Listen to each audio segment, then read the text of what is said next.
नमस्ते। नए वर्ष 2021 की आप सबों को बहुत बहुत शुभकामनाएं। 2020 सबों के लिए एक अपने आप में संघर्ष का वर्ष रहा है और सबों को 2021 से संभावना है। अब तो वैक्सीन भी आ गया है और हमें लगता है कि हम इससे जल्द ही मुक्ति पाएंगे। आज मैं आप सबके समक्ष जो सुप्रीम कोर्ट ऑफ इंडिया ने कॉन्स्टिट्यूशन बेंच के माध्यम से 11 जजमेंट्स दिए हैं 2020 के अंदर में, उसके बारे में चर्चा करने आया हूँ। देखिए, इस जजमेंट्स को हमने आपके लिए क्रमबद्ध सजाया है। जो प्रथम जजमेंट आया था इस 2020 में, वह 29 जनवरी 2020 को आया था। Sushila Agarwal and others versus state of NCT of Delhi का मैटर था। इस मैटर में जो विषय था वो यह था कि जो एंटिसिपेटरी बेल दिए जाते हैं 438 सीआरपीसी के अंदर में, उसकी अवधि कैसी होनी चाहिए। क्या यह जरूरी है कि इस बेल के बाद 438 के बाद जब चार्ज होता है, समनिंग होता है एक्यूज्ड का, उसमें जाकर रेगुलर बेल लेने की आवश्यकता है क्या। पीछे इसको लेकर के कंट्रोवर्सी था, अलग अलग ढंग के जजमेंट्स आए हुए थे। कुछ कह रहे थे कि नहीं, आपको बेल लेने के रेगुलर बेल की आवश्यकता होती है। तो सुशीला अग्रवाल में सुप्रीम कोर्ट ने कॉन्स्टिट्यूशन बेंच के माध्यम से बड़ा स्पष्ट रूप से कह दिया कि भाई ये कोई मैंडेटरी नहीं है कि 438 के अंदर में जो एंटिसिपेटरी बेल दिया जाता है वो निश्चित रूप से एक टाइम लिमिट का होना चाहिए। ये डेफिनेट पीरियड का भी हो सकता है और केस टू केस डिपेंड करेगा एंटिसिपेटरी बेल की अवधि क्या होगी, उसके कंडीशंस क्या होंगे, जो स्टैंडर्ड कंडीशंस हैं उसके अलावा क्या कंडीशंस उसमें इंपोज किए जाने चाहिए, ये कोर्ट्स पे डिपेंड करेगा। लेकिन एक बात मैं बताता चलूं, इन्वेस्टिगेशन अगर चल रहा है तो इससे पुलिस के अधिकार कर्टेल नहीं होंगे। अगर कोई आर्टिकल रिकवर होता है, अगर कोई आइडेंटिफिकेशन की आवश्यकता होती है तो उसके लिए इन्वेस्टिगेशन में आपको जाना पड़ेगा और फर्दर पुलिस भी अपने कस्टोडियल इन्वेस्टिगेशन के लिए एप्लीकेशन लगा सकती है during the course of the investigation.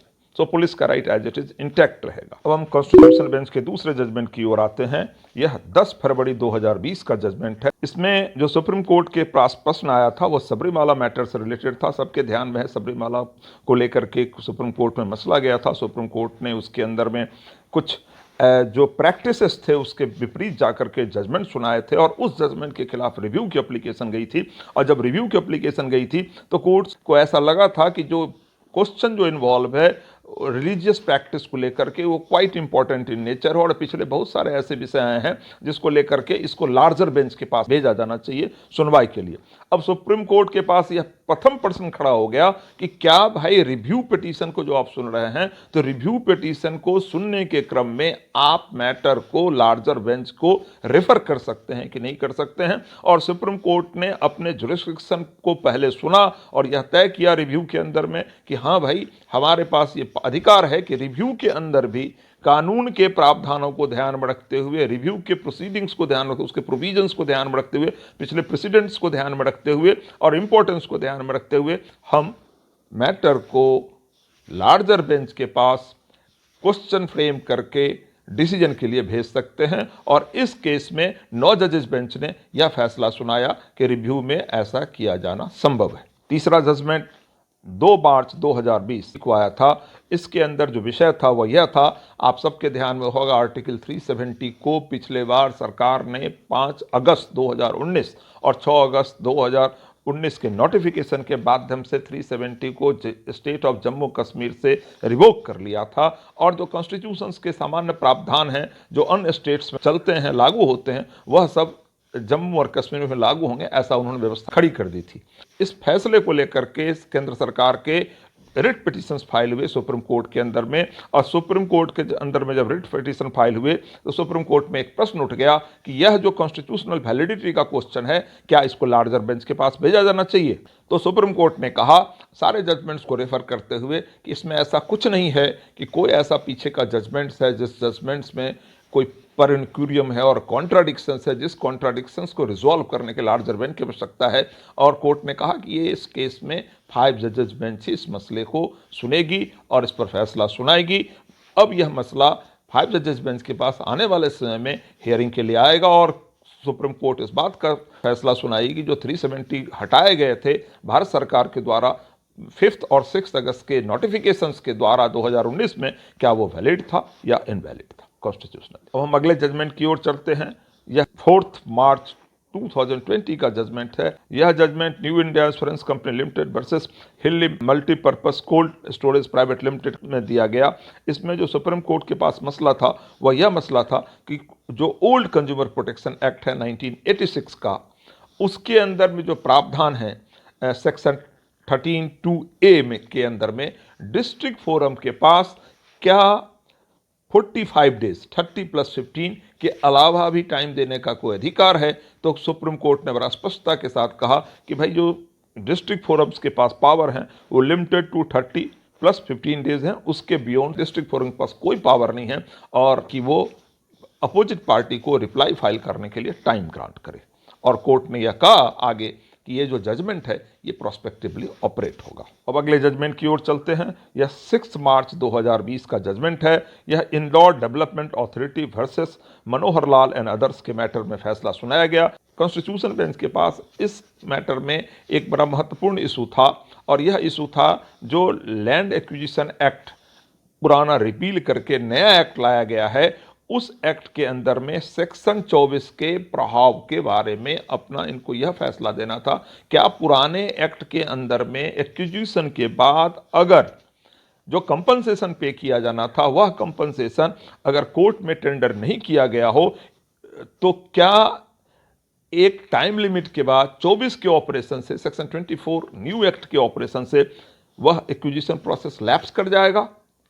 Supreme court ने सेक्शन 24 का इंटरप्रिटेशन देते हुए और को एंड के रूप में पढ़ा और कहा एक्विजिशन प्रोसीडिंग्स तभी लैप्स करेगा जब पहली बात या तो कंपनसेशन सरकार के द्वारा ट्रेजरी में जमा नहीं कराया गया है और पोजेशन नहीं लिया गया है।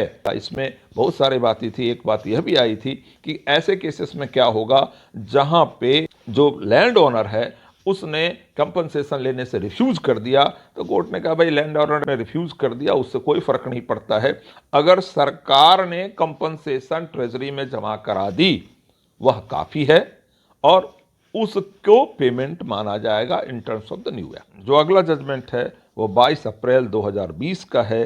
यह Chebrolu Leela Prasad Rao and others versus state of AP में दिया गया था।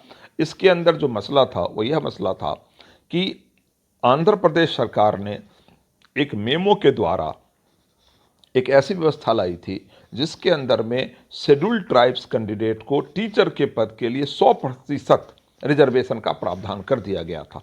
तो प्रश्न सुप्रीम कोर्ट के आगे यह आया था कि क्या सरकार ऐसा कर सकती है कि 100% रिजर्वेशन का प्रावधान ला सकती है। कोर्ट ने कहा कि भाई इंदिरा साहनी के केस में बड़ा स्पष्टता के साथ कहा गया है कि रिजर्वेशन का जो अपर लिमिट होगा वो 50% का होगा और उस 50% को एक्सीड करके कोई भी दूसरा नोटिफिकेशन नहीं लाया जा सकता है, और उसको अनकॉन्स्टिट्यूशनल जो नोटिफिकेशन आंध्र प्रदेश सरकार ने लेकर के आई थी उसको इन्होंने रिजेक्ट कर दिया। हालांकि उसमें एक बात और उठी कि जो नोटिफिकेशन के अंदर में जो अपॉइंटमेंट किए गए उनका क्या होगा, तो उन्होंने कहा कि चूंकि यह पुराना मसला है और इसमें पहले से ही लोग इस नोटिफिकेशन का लाभ लेकर के सरकारी कामकाज में हैं और दो बार इस नोटिफिकेशन का उपयोग हो चुका है, तो पिक्यूलियर फैक्ट्स एंड सर्कमस्टांसेस में इस नोटिफिकेशन के अंदर जो लोगों का अपॉइंटमेंट हुआ उनके अपॉइंटमेंट को सेटिसाइड नहीं किया जा सकता है। लेकिन सरकार को आगाह किया गया कि आगे अगर आपने ऐसी गलती की तो जो पिछले सारे अपॉइंटमेंट हैं उसको खारिज कर दिया जाएगा, रिजेक्ट कर दिया जाएगा। जो अगला जजमेंट है यह जजमेंट भी 22 अप्रैल 2020 का ही है। Waste Uttar Pradesh sugar mills association बनाम उत्तर प्रदेश सरकार के इस जजमेंट में जो विषय सुप्रीम कोर्ट के पास था, कॉन्स्टिट्यूशन बेंच के पास, वह यह था क्या राज्य सरकार केंद्र सरकार के द्वारा जो मिनिमम प्राइस फिक्स किए गए हैं शुगर केन के लिए उससे अलग कोई अपना advised price, state advised price ला सकती है। तो सुप्रीम कोर्ट ने कहा देखो जहां तक सेंटर का अधिकार है, सेंटर को यह पूरा अधिकार है कि मिनिमम प्राइस फिक्स करे। जहां तक स्टेट का अधिकार है तो स्टेट के पास भी यह अधिकार है कि वह on and above, not below, जो मिनिमम प्राइस है उससे ऊपर स्टेट एडवाइस प्राइस ला सकती है। अगला जजमेंट पांडुरंग गणपति चोंगलू वर्सेस विश्वराव पाटिल मुरगुर सहकारी बैंक लिमिटेड से रिलेटेड है। इसका डेट 5 मई 2020 है। इसमें जो सुप्रीम कोर्ट के पास विषय था वह यह था कि जो कोऑपरेटिव बैंक्स हैं, क्या ये कोऑपरेटिव बैंक्स जो securitisation and reconstruction of financial assets and enforcement of security interest act 2002 है, क्या इस एक्ट के अंदर में ये कोऑपरेटिव बैंक्स फॉल करते हैं? तो सुप्रीम कोर्ट ने बैंक्स के डेफिनेशन को एनालाइज करते हुए यह निर्णय दिया कि हाँ भाई, जो कोऑपरेटिव बैंक्स हैं वो भी सरफेसाई एक्ट 2002 के जुरिडिक्शन में फॉल करते हैं और इससे संबंधित कानून सेंटर चाहिए तो बना सकती है इस एक्ट के अंदर में। अगला judgment state of Punjab and others versus Devendra Singh का है। इस जजमेंट की तारीख जो है वह 27 अगस्त 2020 है। इस जजमेंट के अंदर में जो विषय सुप्रीम कोर्ट के पास था वह यह था, जो रिजर्वेशन सरकार के द्वारा दिया जाता है, क्या उसके अंदर में सब क्लास डेवलप किया जा सकता है? इस केस के अंदर में स्टेट ऑफ पंजाब ने नोटिफिकेशन के द्वारा बाल्मीकिस और मजहबी सिख्स जो थे उनको इन्होंने अपने एक्ट के अंदर में स्पेशल क्लास बना करके उनको रिजर्वेशन देने की बात की थी, उनको वीकेस्ट मान करके। सुप्रीम कोर्ट ने कहा यह तो राज्य सरकार के अधिकार के अधीन है कि वह जो रिजर्वेशन है उस लिमिट के अंदर में वीकेस्ट सेक्शन को फर्दर रिजर्वेशन ला करके उनका वेलफेयर करे। लेकिन जो ईवी चिनैया के मैटर्स में जो ऑब्जर्वेशंस आए थे उसको ध्यान में रखते हुए मैटर को लार्जर बेंच के पास रेफर कर दिया गया है। अब इसको लार्जर बेंच इसको सुनेगी। अगले जजमेंट की ओर चलते हैं। ये 31 अगस्त 2020 का है। इस जजमेंट के अंदर में जो विषय था वह यह था कि जो मेडिकल ऑफिसर्स हैं, डॉक्टर्स हैं, उनको पोस्ट ग्रेजुएशन के लिए क्या एडमिशन प्रोसेस में कोई स्पेशल रिजर्वेशन दिया जा सकता है राज्यों के द्वारा?